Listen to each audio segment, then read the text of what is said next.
everyone, today I will be discussing the topic of surface integrals. More specifically, what they are, how they work, and what they contribute to in physics.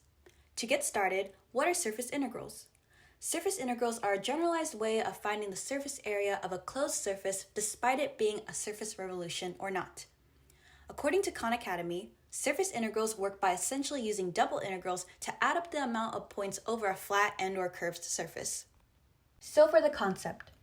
Concept information is heavily derived from the textbook Mathematical Methods in the Physical Sciences by Boas.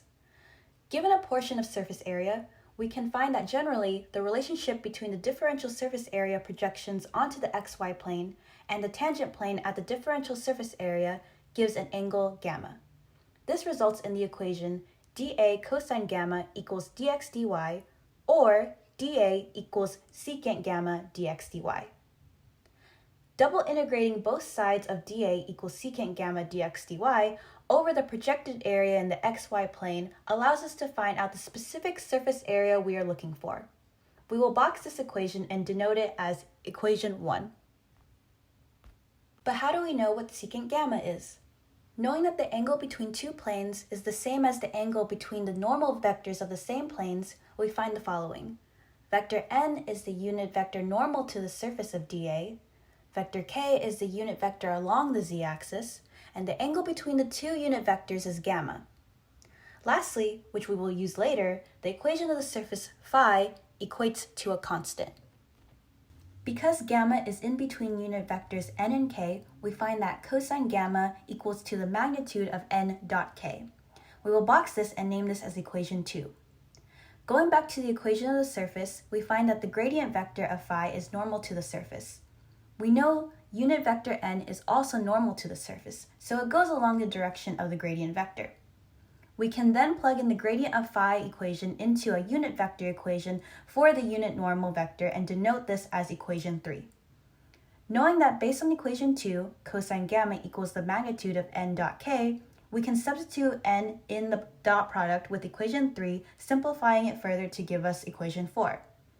Rewriting equation 2 as 1 over the magnitude of n dot k equals secant, we can note this more convenient form as equation 5. Following the format of equation 5, we can see that the secant is essentially the inverse version of equation 4.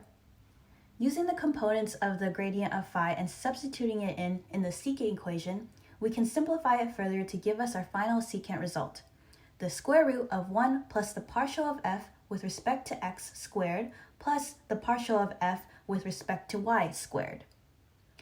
Phew! Okay, I know it's a lot, but that final form denoted as equation 6 will help us find the surface area of objects much easier and much faster. Now to apply this concept to an example. Find the surface area of the portion of the sphere x squared plus y squared plus z squared equals to 4 that is above the xy plane and within the cylinder x squared plus y squared equals to 1. Credit for this problem goes to my former college professor from a Calculus 3 midterm he gave and that everyone in the class failed. The figure to the left shows the general region in blue we are trying to find. Drawing a picture always helps.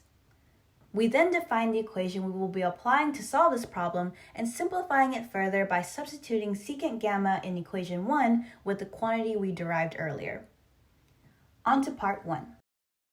We rewrite the original equation in the problem x squared plus y squared plus z squared equals to 4 to z equals the square root of 4 minus x squared minus y squared.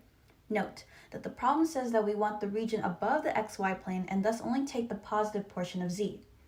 Next, using the rewritten equation, we take the partials with respect to x and y separately and substitute the answers into the definition we established earlier.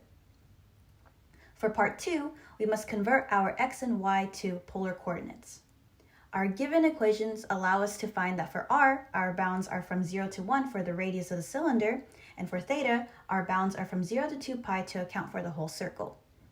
Taking into the account of the Jacobian, we can then substitute our variables to convert everything into polar coordinates and integrate with respect to r via u substitution for the inner integral.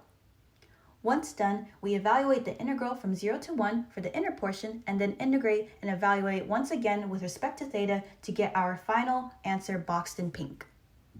Surface integrals have many applications in physics that range from classical mechanics to electromagnetism. A list of surface integral applications stated from math24.net include the mass of a shell, the center of mass and moments of inertia of a shell, gravitational force and pressure force, electric charge distributed over a surface, and electric fields such as Gauss's law in electrostatics, and many others. And there you have it.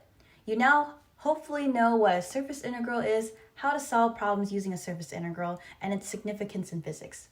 Thanks for watching.